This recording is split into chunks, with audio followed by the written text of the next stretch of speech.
पहली बात तो जो सबसे महाजन है वो अपराध होते ही स्वयं जाएगा अदालत में, मैंने अपराध किया है, मुझे सजा दी जाए। ये किसका लक्षण है? महासज्जन का। सज्जन पुरुष की तुम्हारे में सज्जनता है कि नहीं, मोटिवेशन, तुम सज्जन हो कि नहीं, सामने वाला सज्जन है कि नहीं, तुम्हारा बेटा सज्जन है कि नहीं, तुम्हारा दोस्त सज्जन है कि नहीं, तुम्हारा पड़ोसी सज्जन है कि नहीं, तुम्हारा शिष्य सज्जन है कि नहीं। जो कुछ भी दुनिया में है वो सज्जन की एक बहुत छोटी सी पहचान दे रहा हूं। ये मत समझना कि सज्जन से कोई गलती होती ही, गलती करे वो सज्जन नहीं, सज्जनों से भी गलती होती है। ये परिभाषा मान लो कि सज्जन वो हैं, साधु वो हैं, ये कोई गलती नहीं होती है उसको भगवान कहते हैं। इससे गलती होती है उसको अभी दुर्जन मत मानना। बस ये देखना गलती होने के बाद किसी को इसकी गलती मालूम नहीं है, फिर भी ये अपने मुंह से कहता है मेरे से गलती हो गई। जब तुम्हारे मन में ये भाव आए तुमसे कोई पाप हो गया, बुरा हो गया, किसी को मालूम नहीं, दो को मालूम है, भगवान को और आत्मा को, और वो जाकर के कहता है नहीं मैंने अपराध किया है, मुझे सजा दी जाए। बोले गवाह क्या है? बोले मैं खुद गवाह हूं, इसका नाम है सज्जन। प्रायश्चित को तब क्यों कह दिया गया? एक प्रायश्चित आता है और प्रायश्चित लेने वाला तपस्वी कहलाता है।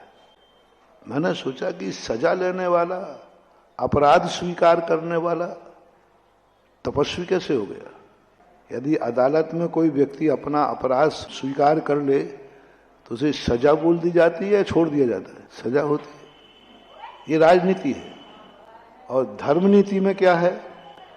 जो अपना अपराध स्वीकार कर लेता है उसे तपस्वी कहा जाता है कि इसने प्रायश्चित में, और प्रायश्चित दिया नहीं जाता, प्रायश्चित लिया जाता।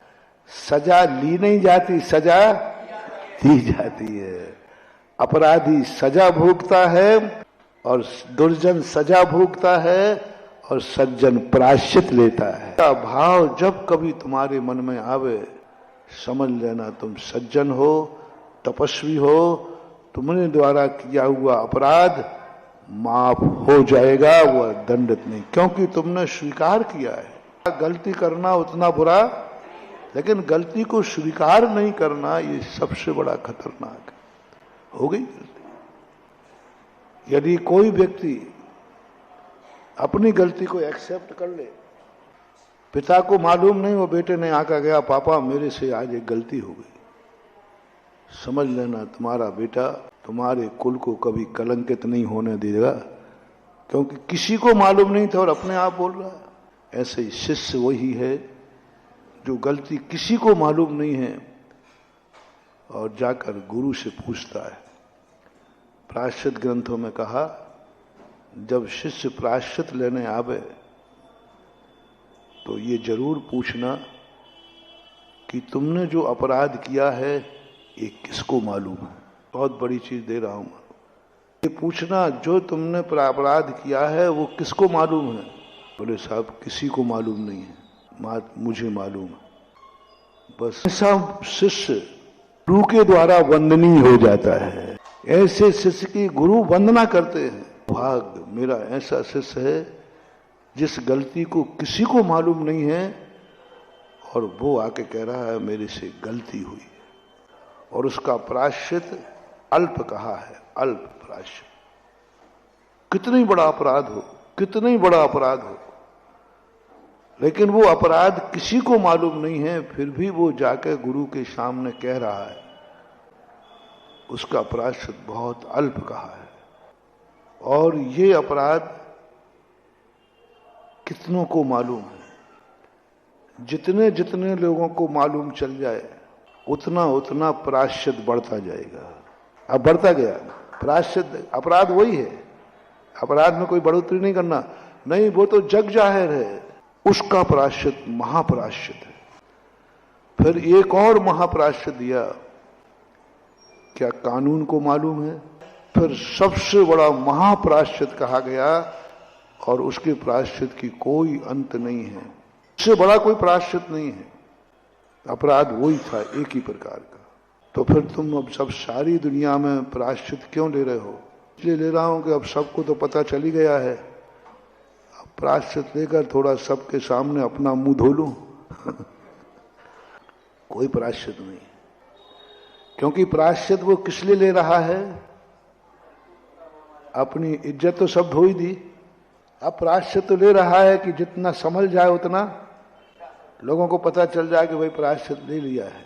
ये भाव आचार्य प्रायश्चित देने वाले को ज्ञान होना चाहिए। एक व्यवस्था और कुंद कुंद आचार्य ने बनाई, प्रायश्चित देने वाला अलग माइंड वाला होता है, अलग ही उसका दिमाग होता है, और वो ये सारे सर्वे करेगा प्रायश्चित देने के पहले।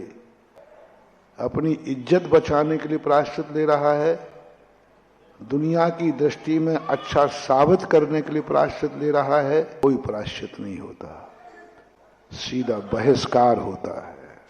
तो अब इसके योग्य है ही नहीं। मेरा भाव है कि अपराध तो हो ही गया है, धर्म की रक्षा हो, धर्मात्मा की रक्षा हो। कल के दिन कोई इसी अपराध को मार्ग न बना ले और दूसरे धर्मात्माओं के प्रति लोगों का विश्वास न उठ जाए, इसलिए हम प्रायश्चित ले रहे हैं।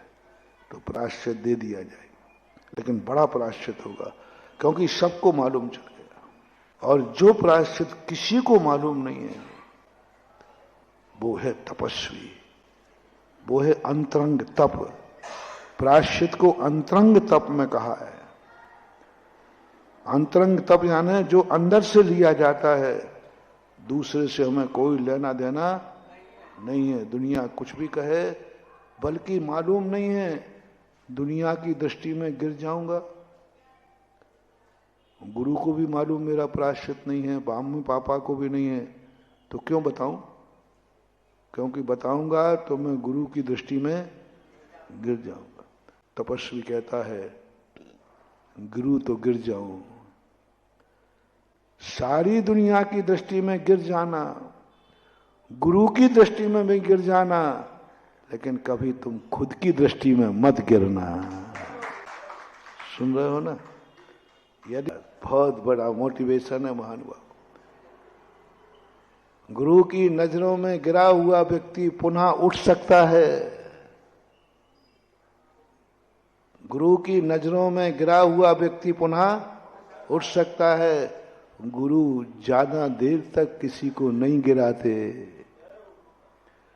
गुरु की नजर जभी तक गिरती है जब तक हम सुधरते नहीं हैं, और सुधरने के बाद हम गुरु की नजर में उठ जाएंगे, दुनिया की नजरों से भी उठ जाएंगे। हम ऐसा कुछ अच्छा करेंगे कि दुनिया एक दिन वो बुरी नजर से देखती थी, अब मुझे अच्छी नजर से देखेगी, क्योंकि तुमने काम ही ऐसा कर दिया अच्छा कि दुनिया कहती है कोई बात नहीं, बुरा कार्य किया तो किया, लेकिन अच्छा कितना बड़ा कर दिया। स्वयं की नजरों में गिर गए तो वो मरने नहीं देगा। भगवान के दर्शन करोगे तब भी लगेगा दुनिया को भली कुछ दिखा रहा हूं अंदर से तुम्हें। मरोगे तब भी तुम्हारे मन में टीस लगी रहेगी। स्वयं की नजरों से गिरना, अपने जीवन का सब कुछ खोना है। तो सबसे बड़ा सिद्धांत है, जो कुछ होगा तो होने दो, मैं अपनी नजरों में तो नहीं गिरूंगा, और जाकर गुरु से कह दूंगा कम से कम ये तो हो गया, अपराध किया था मैंने तो गुरु को। ये है तपस्वी का लक्षण, सज्जन का लक्षण, महाजन का लक्षण, साधु संतों का लक्षण। और निर्भय होकर कोई भय नहीं, और जाकर के किसी से कह सको। जिंदगी में कौन है गुरु, कौन है तुम्हारा हितैषी? मैंने एक दिन कहा था चातुर्मास के दौरान, अपना गुरु किसे बनाना, अपना निर्देशक किसे बनाना, अपनी जिंदगी किसे सौंपना,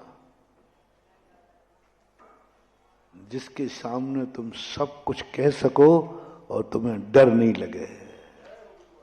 बहुत बड़ा मोटिवेशन दे रहा हूं मानो, चाहे तुम्हारी गृहस्थी हो चाहे हमारा परमार्थ हो, जिसके सामने तुम बालक बन जाओ, बस एक चाहिए। जिसके सामने तुम बालक नहीं बन सकते हो तो जाओ, न तुम्हें भगवान मिलेगा न तुम भक्त बन सकते हो।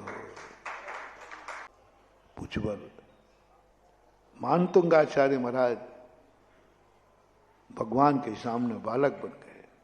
होता बालम विहाय जल संस्थित बिंदु बिंब मन्या का एक क्षति जना सहसा गृही तुम। क्या गजब की बात।